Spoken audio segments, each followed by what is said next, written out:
great job in introducing me. So I did have a career in media, in television, and in radio, and I was a stand-up and a comedy writer, and a promoter and an agent. I think I covered almost everything that was that wasn't involving operating a camera or a boom microphone, and it's where I always thought I would be, to be honest. But when I was a youth, I was part of a youth movement that was peer-led. So you had to train to lead it. That's how it works. And you could be elected to lead it. So that's where I learned a lot of leadership and public speaking skills, which then moved me onto the stand-up circuit. And then by mistake, moved me into training, or back into it, as I say. I just wasn't doing it professionally. I used to do it as part of my life as a teenager. And I started running stand-up comedy courses for people who lived in areas in Manchester where they were called regeneration. And I used it as a way to build their confidence and help their speaking skills, as well as I was hoping they would become comedians, which some have, which is great. But from that, lots of them were getting jobs. They were getting through interviews where they weren't before. They were getting promoted. And I thought I should move this into the corporate sector, which I did. It took me a while to find the right way of marketing it, really. But once, you build up a reputation, people come to you. And so I've worked a lot on people's presentation skills, on their public speaking, on their pitching. And then IMA has now been added to that because, in fact, I would never do a session of any sort now without IMA. In addition, I'm a qualified coach. So I coach, all my clients are in the wealth management profession. And it's about, to begin with, their interaction with clients, because it's a face-to-face business. And then It's about business strategies and how to grow their business and how to maintain it. And also think about it from my eyes, which are different from theirs because I'm not in the industry. I have 3 rules. They're Ashley Boroda's 3 non-negotiable rules of presentation. And if you follow those 3, to begin with, you're halfway there. And number 1 rule is that you must tell stories. Stories are the thing that since man could communicate, or beforehand, when he used to draw pictures on walls, stories are the main way of communicating. And I think there's been lots of studies where they've scanned the brains when people are being told stories or telling stories, and the right parts of the brain light up. And we're very interested. If I say, I tell you what, James, I've got a story for you, I've got your full attention. So that's rule number 1. Rule number 2 is that you must cause a reaction. And what I mean by that is, if I come and hear you speak, which I haven't, but if I had, I would have done exactly what I ended up doing anyway, and that was I would have become an IMA practitioner. So you cause me to react. Lots of people have said you should set your audience's actions. And I said that was a bit arrogant, considering that you might never see them again, and how you're going to follow that through. So cause a reaction. You're so enthusiastic, and they're so interested in what it is that you're saying, that they say, right, I'm going to do it too. And then the last rule is, and the one in which I have the most battle over, is I don't allow anyone to use any slides at all under any circumstances, because to me, they are the enemy of great presentation. Because you know that of the 4 IMA colours, that high yellows are people who are more naturally find themselves in a sales role more often than not. And the easiest people for them to sell to, as you told me long ago, is other high yellows. Yes. So what a high yellows are buying is the product obviously is important, but if they don't like the person, that deal is not happening. So if you're got a group of high yellow customers, say, and you're a high yellow, and they're all looking at the wall at a load of text or pictures and not engage with you, then you're doing a lot of damage. Whereas if they like you and you're there, then it's going well, you've got a 99% chance, in my view. Good fortune of coming across IMA by a client of mine, a firm of accountants in Manchester. And they have events where they invite prospects of theirs and clients to a meeting, and they're all business owners, and they discuss their issues, and they bring in guest speakers. And the deal is, in this particular case, I don't get paid to speak, but I've got the audience that I should want. And in January, what would it be? 2015, I think it was.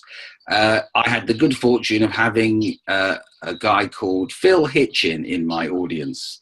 And I really bonded with him just by sitting two people away and smiling at him and laughing before I got up to speak. But the moment I was up speaking, his smile and his face and his nodding and all the rest of it, and I thought, this guy's really enjoying this. And after I finished it, which was an hour about how to present and how to pitch and follow my rules and various things, I asked everyone to fill out a form if they want me to follow it up. And I left. They were carrying on. I went to the gents, and as I got out the gents, this man was stood outside and went, "Make sure you phone me first."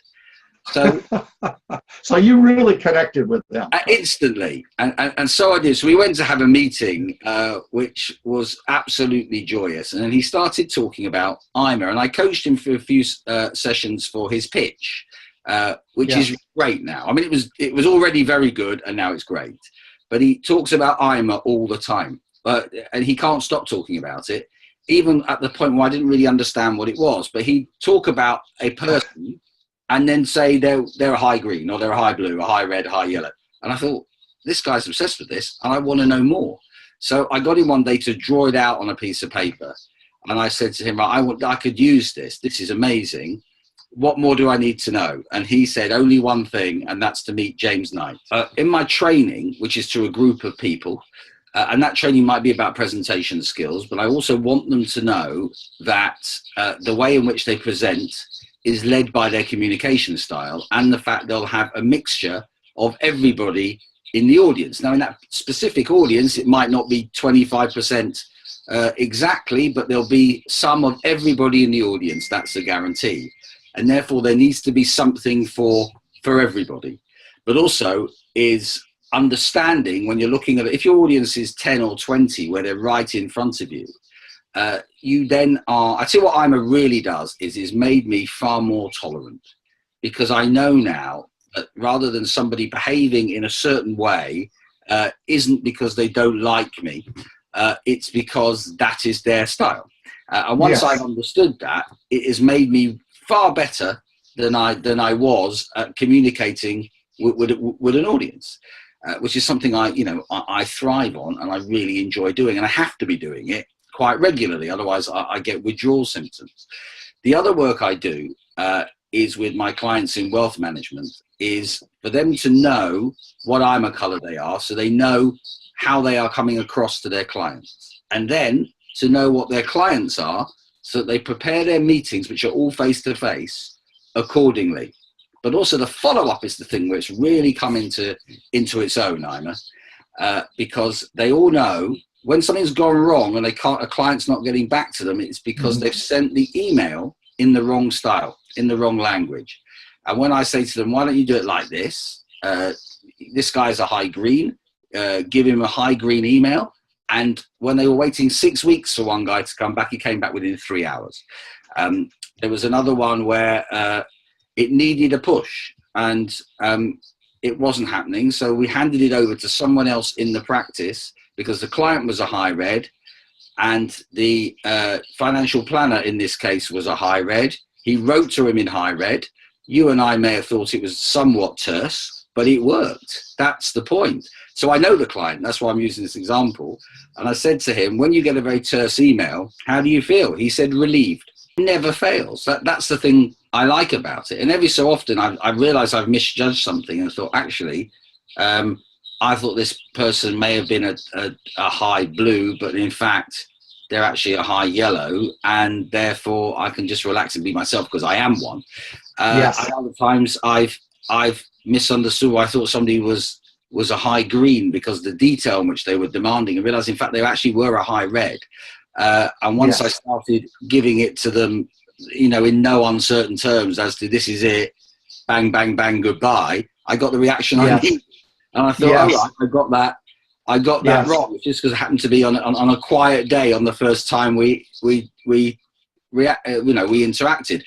On the whole, you don't get it wrong. Mostly, and I had a little spate of people who I had meetings with recently who said there and then, which I'm going to tell a story about you momentarily, because you did exactly the same thing, where they said, well, what IMA color am I? And I said, well, you're a high blue. And they knew that. And the same thing happens, has happened a few times in a high blue conversation where somebody has assumed before they do the IMA questionnaire that they're going to be high yellow.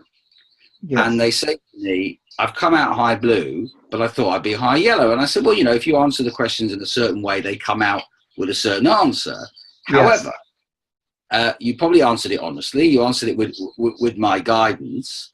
How about this? You know that you're open. We've agreed that. So we decided you're on the open part of the 50%. So now we have to decide, are you assertive or not? And this more than once they go, I go, no, you're not. So you're high blue. So that works out. Here is what I call IMA in the moment. So this is my book that goes everywhere with me. And I'm explaining IMA, and then I'll say, look, this is how it works. So I know I've seen it quite often the other way around, but I always put the assertive colors on the top because that's where it's going to end up, right? That's just the way it is. And the left brain lane brain thinking people to the left, and the right brain thinking people to the right. And I simply say that this is the assertive colors, and these are the non-assertive colors. These are self-contained, and these are open. You are two of those four things, and then I go through each one and explain what it is. And we're done. No one has yet say, "Oh, I don't understand that." Not yet. I must have told 100 people. And everybody gets it immediately, and then ask the question, what am I? So I have to tell them, and then I send them the link to my questionnaire as well. And, they do it there and then quite often, and they say, oh yes, you're right, I am a high green, high blue, high red, high yellow. And then of course I'm dating with everybody they know for the next 48 hours. All good. And in fact, even this week I've been booked to speak at 3 conferences, all professional services. So I've got 5 coming in the next few weeks. Most of 4 of them are IMA completely. It's all about IMA. The other one is presentation skills. But they want IMA with that. Well, I get it, IMA. It gets thrown in. One guy very said, well, you know, why am I paying extra for IMA? I said, you're not. I'm giving it you as a gift. You're paying it the same. But you're getting it anyway. And everybody likes it.